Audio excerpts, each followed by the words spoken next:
ప్రతి సంవత్సరం వేసవి సెలవులకు ఒక బాబు ట్రైన్లో వాళ్ళ అమ్మ నాన్నతో కలిసి వాళ్ళ అమ్మమ్మ వాళ్ళ ఇంటికి వెళ్ళొచ్చేవాడు. అలాగే ఒకరోజు ఈసారి నేను పెద్దగయ్యాను, ఈసారి నేను ఒక్కటే వెళ్తాను అని వాళ్ళ నాన్నతో అంటాడు. సరే బాబు అని చాలా జాగ్రత్తలు చెప్పి ట్రైన్ ఎక్కిస్తారు. ఎక్కే ముందు వాళ్ళ నాన్న ఒక జోబిలో చిన్న కాగితం పెట్టి, నీకు భయం అనిపిస్తే దీన్ని తీసి చదువు అంటాడు. సరే అని కూర్చుంటాడు ధైర్యంగా. నాకేం భయం అనేసి కూర్చొని అలా ట్రైన్ వెళ్తూ ఉంటుంది. కొద్దిసేపు అయ్యాక చుట్టుపక్కల అందరూ ఎక్కుతూ పోతూ ఏదేదో శబ్దాలు అవుతూ వేరే వేరే భాషల్లో మాట్లాడుతూ ఉంటారు. ఈ అబ్బాయికి భయం మొదలవుతుంది. ఎవరో ఒక అతను చాలా విచారంగా ఇలానే అతని చూస్తూ ఉన్నాడు. చాలా భయం వేస్తుంది. ఏంటి నేను ఒక్కనే ఉన్నానన్న ఒంటరి ఫీలింగ్ వచ్చేసి అతను భయపడిపోయి ఇక బాడీ అంతా షివరింగ్ వచ్చేసి ఏదో హెల్త్ బాగాలేనట్టు అయిపోయి చెమట్లు పట్టేస్తున్నాయి.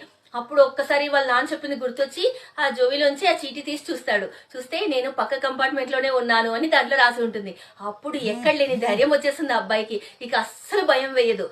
అలాగే మన జీవితంలో కూడా అంతే. భగవంతుడు మనల్ని ఈ లోకానికి పంపించినప్పుడు ఖచ్చితంగా మన జోబిలో ఒక చీటీ పెట్టి పంపిస్తాడు. నేను ఎల్లవేళ్ళ మీతోనే ప్రయాణిస్తుంటాను అని. అందుకే మనము భగవంతుని నమ్మితే చాలు.